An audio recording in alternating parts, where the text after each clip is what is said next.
Kita berdoa. Ya Allah, apabila aku bertemu dengan perkataan-perkataanmu, maka aku menikmatinya. Firman itu menjadi kegerangan bagiku dan menjadi kesukaan hatiku. Sebab namamu telah diserukan atasku, ya Tuhan, Allah semesta alam. Amin. Bapak Ibu jemaat yang kekasih dalam Tuhan, bagian firman Allah di minggu yang kedua pada bulan Maret 2021, yang tepatnya hari ini juga adalah minggu sengsara yang kelima, dan hari ini juga kita boleh menyaksikan pemberkatan dan peneguhan pernikahan dari kedua saudara yang dikasih kita. Ibrani 12 ayat 1 sampai 17. Dalam kasih Kristus, firman ini saya akan bacakan. Lembaga Kitab Indonesia memberi judul Nasihat supaya bertekun dalam iman. Karena kita mempunyai banyak saksi bagaikan awan yang mengelilingi kita, marilah kita menanggalkan semua beban dan dosa yang begitu merintangi kita, dan berlomba dengan tekun dalam perlombaan yang diwajibkan bagi kita.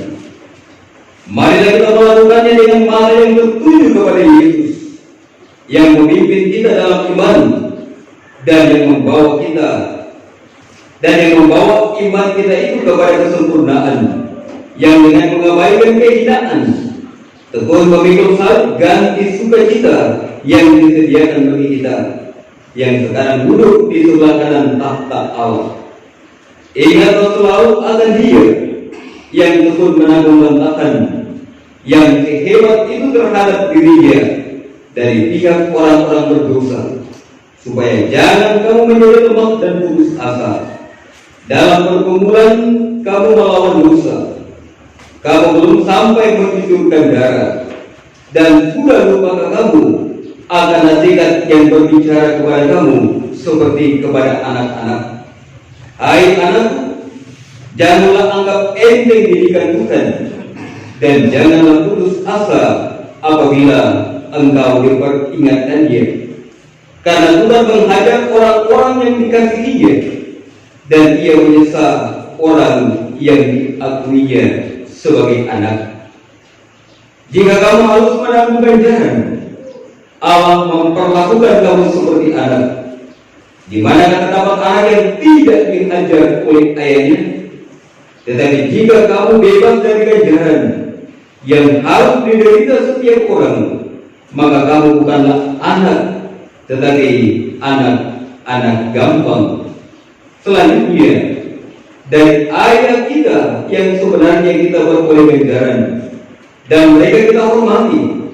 Kalau demikian, bukankah kita harus lebih taat kepada Bapa segala ruh, supaya kita boleh hidup? Sebab mereka mendidik kita dalam waktu yang pendek, sesuai dengan apa yang mereka anggap baik, tetapi Dia menghajar kita untuk kebaikan kita, supaya kita beroleh bagian dalam kekudusan Dia. Memang tiap-tiap ganjaran pada waktu yang diberikan tidak mendatangkan sukacita, tetapi dukacita. Tetapi kemudian Dia menghasilkan buah kebenaran yang memberikan damai kepada mereka yang dilatih olehnya. Sebab itu kuatkanlah tangan yang lemah dan lutut yang goyah, dan luruskanlah jalan bagi kakimu, sehingga yang pincang jangan terpelencok, tetapi menjadi sembuh. Berusaha hidup damai dengan semua orang, dan kejarlah kekudusan, sebab tanpa kekudusan tidak seorang pun akan melihat Tuhan. Jagalah supaya jangan ada seorang pun menjauhkan diri dari kasih karunia Allah, agar jangan tumbuh akar pahit yang menimbulkan kerusuhan dan yang mencemarkan banyak orang. Janganlah ada orang yang menjadi cabul atau yang mempunyai nafsu yang rendah seperti Esau, yang menjual hak keturunannya untuk sepiring makanan. Sebab kamu tahu bahwa kemudian ketika ia hendak menerima berkat itu, ia ditolak, sebab ia tidak beroleh kesempatan untuk memperbaiki kesalahannya, sekalipun ia mencarinya dengan menjujurkan air mata. Jika dia membaca firman Tuhan, terpujilah Tuhan kita Yesus Kristus. Selamat pagi, Shalom. Ya, puji Tuhan. Bapak Ibu jemaat yang kekasih dan yang diberkati oleh Tuhan kita Yesus Kristus. Pada hari ini kita boleh bersyukur, kita boleh berterima kasih untuk anugerah dan kebaikan Tuhan. Allah boleh menyatakan kasih dan kemurahan-Nya, sehingga di masa-masa yang penuh dengan kekhawatiran, di masa-masa yang penuh dengan ketakutan oleh karena pandemi, kita masih boleh ada, kita masih boleh menyatakan pujian dan rasa terima kasih kita kepada Tuhan lewat ibadah. Pada hari ini, ibadah Minggu Sengsara yang kelima, dan juga kita telah menyaksikan ibadah penemukan pernikahan dari kedua saudara kekasih kita. Nah, Bapak Ibu jemaat yang kekasih dalam Tuhan, surat Ibrani keseluruhannya menyampaikan pokok-pokok penting mengenai bagaimana orang beriman harus sungguh-sungguh mampu memelihara kesetiaan dan kepercayaannya kepada Tuhan Sang Hamba Allah yang telah menjalani ganjaran dan untuk mendatangkan keselamatan bagi kita manusia. Bahkan apa yang telah dibuat dan dilakukan oleh Tuhan kita Yesus Kristus adalah suatu harga yang sesungguhnya harus ditimpakan kepada manusia. Tetapi Kristus oleh kasih-Nya telah memilih dengan mengabaikan kehinaan, tekun memikul salib ganti sukacita yang disediakan bagi kita, dan juga tekun menanggung lontakan dari orang-orang yang berdosa, supaya kita manusia jangan menjadi lemah dan menjadi putus asa. Nah, hal ini hendak membuktikan bahwa Allah yang kita sembah, Allah yang kita imani adalah Allah yang selalu setia dengan apa yang telah diungkapkannya. Atau dapat kita katakan bahwa Allah yang kita sembah, Allah yang kita imani adalah Allah yang tidak pernah lupa dengan apa yang Ia firmankan. Dan ini juga hendak menyatakan bahwa kesetiaan dan janji Tuhan itu sangat luar biasa. Nah, kalau kita melihat Bapak Ibu, betapa tidak antara nubuatan Nabi Yesaya pada peristiwa Paskah ada rentan waktu yang cukup panjang, hampir 600 tahun. Jadi coba kita bayangkan janji Tuhan, apa yang dinubuatkan oleh Nabi Yesaya sampai ketika penggenapan Paskah itu ada 600 tahun. Tapi Allah ingat dengan apa yang Allah janjikan, dengan apa yang Allah firmankan. Kalau kembali kepada situasi kita manusia, jangankan 600 tahun, ya, 1 hari, 2 hari, 1 minggu, lupa. Betul tidak? Ya. Janji pengakuan yang telah diungkapkan Itu terkadang karena konflik keluarga. Lupa. Yang saya mengaku dan berjanji. Tapi ketika ada konflik, lupa itu janji. Suami pulang malam, tidak ditanya itu kerja atau tidak, istri marah-marah. Begitu juga istri keluar, tidak pamit, pulang, suami marah-marah. Di mana janji dan pengakuan itu? Ya. Nah, Allah dalam rentan waktu 600 tahun itu masih tetap setia, masih tetap tekun, dan itu menjawab janji itu. Nah, hari ini kembali kita hendak mau diingatkan oleh kebenaran firman Tuhan bahwa apa yang telah Allah nyatakan, apa yang telah Allah firmankan, dan dengan menepati firman itu kiranya akan menjadi contoh bagi kita. Jadi ketika kita mengatakan pengakuan dan janji, entah itu dalam satu ikatan peneguhan perkawinan, entah itu kepada seseorang, coba ditepati.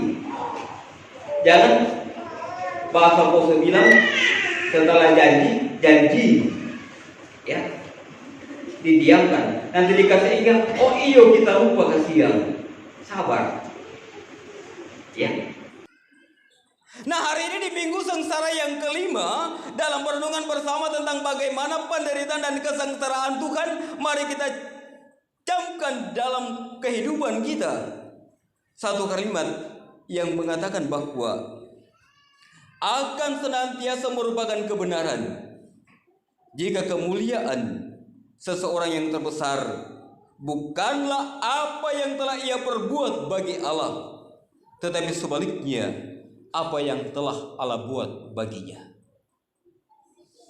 Jadi hendaknya menjadi perenungan kita bersama dalam kehidupan yang sedang dan sementara kita jalani sampai hari ini. Hendaklah kita coba untuk berpikir perbuatan baik yang kita lakukan itu bukan sesuatu hal yang akan membawa kita dekat dengan Tuhan.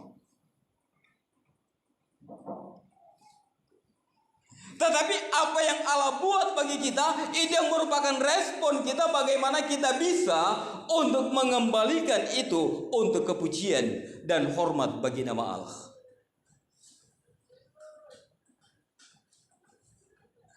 Seperti hari ini, kedua saudara, Kalvis Paseda dan Rabelia Rumba, apa yang telah Allah buat kepada kedua saudara,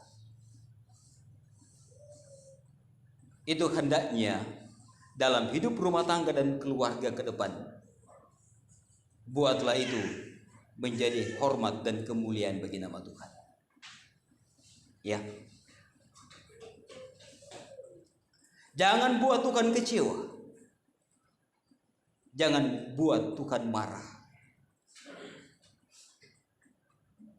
Tetapi pengakuan dan janji yang telah saudara-saudara ungkapkan di hadapan Tuhan dan jemaatnya sebagai saksi, itu kiranya akan menjadi daya dorong untuk menyukakan hati Tuhan.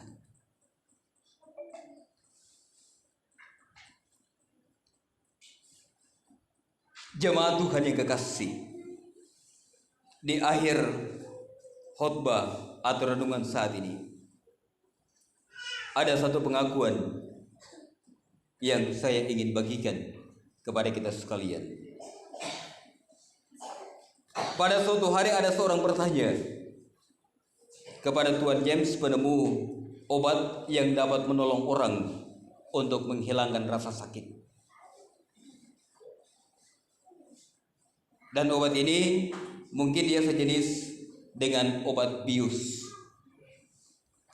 Pertanyaan orang demikian, apakah yang Anda pandang sebagai penemuan terbesar Anda? Tentunya sebagai manusia, kita pasti akan berpikir, dia akan menjawab, saya bangga, saya bisa menemukan obat bius. Tetapi jawaban itu justru sebaliknya. Ia menjawab, penemuan saya terbesar adalah saya memiliki Yesus yang adalah Tuhan dan Juru Selamatku. Nah, ungkapan ini hendak memberikan gambaran kepada kita Bapak Ibu, bahwa ketika dalam hidup yang sedang dan sementara kita jalani, terkadang ada kesombongan yang nampak dalam diri manusia. Ketika kita memperoleh sesuatu, oh ini karena oh ini karena begitu. Tetapi kita tidak pernah tahu bahwa kita boleh ada, kita boleh kuat, kita boleh sehat, bahkan kita boleh bernafas sampai hari ini tuh karena kemurahan Tuhan. Amin. Iya. Jadi apapun yang kita rasakan, apapun yang kita peroleh, yakinkan diri kita bahwa kalau bukan Tuhan, kalau bukan kita punya Allah yang baik, kita punya Allah yang hidup, maka kita tidak akan mampu berbuat apa-apa. Nah, dari cerita ini, sekali lagi saya mau katakan, kita boleh berbangga dengan apa yang kita raih, dengan apa yang kita miliki, apalagi kalau itu didapat dari hasil usaha dan kerja keras kita. Tetapi ingat Bapak Ibu, bukan berarti kita harus melupakan orang lain. Bukan berarti kita harus membanggakan diri secara berlebihan. Karena kita harus ingat bahwa yang memberikan kesempatan dan waktu bagi kita adalah Tuhan. Karena itu, jika kita berhasil sukses dalam satu ataupun banyak hal, ingatlah bahwa Tuhan Yesus masih peduli dengan kehidupan kita. Karenanya, janganlah keberhasilan dan kesuksesan membuat kita lupa diri, terlebih melupakan Tuhan, sehingga jangan tumbuh akar pahit yang akan menimbulkan kerusuhan dan yang akan mencemarkan banyak orang. Ibrani 12 ayat yang ke-17. Sebab kamu tahu bahwa kemudian ketika ia hendak menerima berkat itu, ia ditolak sebab ia tidak beroleh kesempatan untuk memperbaiki kesalahannya. Jadi ada waktu di mana Allah masih memberikan kesempatan bagi kita. Ada waktu di mana kasih Tuhan masih baik bagi kita. Firman ini hendak mau memotivasi kita.